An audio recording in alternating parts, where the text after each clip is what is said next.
Well, it's that time of the program when the three of us here in New York City who have not had a proper breakfast yet go to a restaurant somewhere in America to watch Cooking with Friends and Breakfast with Friends as Todd Pyro talks to the folks. Todd is at Carol's Place, which is in Forest, Virginia. Hey, Todd. Hey, guys, and I can't believe it's Steve Doocy's birthday. You haven't gotten a breakfast yet? Not Come yet. on, folks back there. Where's my Let's cake? do that. All right. We do have breakfast here. We also have some great conversation. And the reason we're here in Virginia is because there's a huge governor's race, one of only two in the nation. It pits Ralph Northam versus Ed Gillespie. Ralph Northam is going to be endorsed today, and there's going to be a huge procession there when President Obama makes his first real public appearance since leaving office in support of Ralph Northam.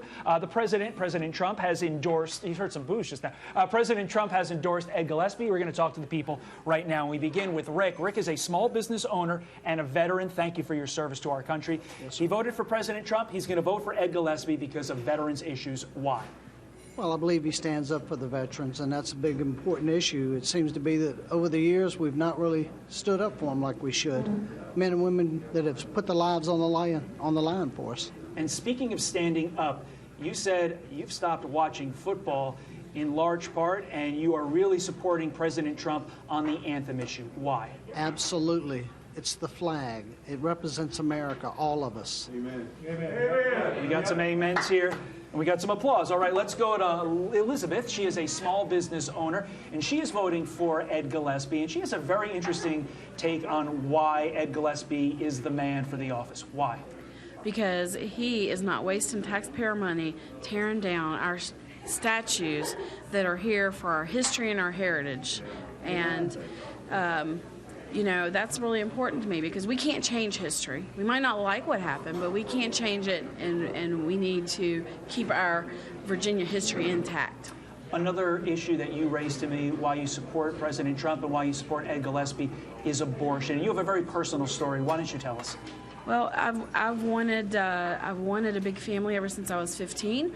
That's when they started the Liberty Godparent Home here in Lynchburg, and I actually tried to get my parents to go and adopt a baby for me to raise when I was 15. Turns out I'm a barren woman. I adopted 3 children from foster care, and they are my life, and I love them. But why in the world would we kill all these babies when there are women like me that would raise them?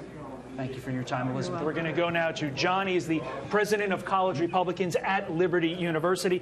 And you're voting for Ed Gillespie because you say he focuses on not just Northern Virginia, but the entire state. Yeah, absolutely. Listen, if you look at where the statewide Democrat ticket is campaigning, they are in Northern Virginia, they're in Richmond, and they're on the coast. And they're not out here. And us in the College Republicans, we spend a lot of time out knocking doors, and they're just not out there. I can count on 2 hands how many pieces of Northern literature I've seen in the city of Lynchburg.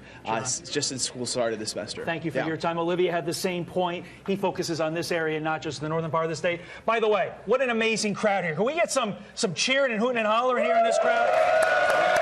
We're not done here in Lynchburg, Virginia. We're going to check back in with you in the 8 o'clock hour. For now, toss on back to New York. All right, Todd, thank you very much. Thanks, Todd. Good crowd.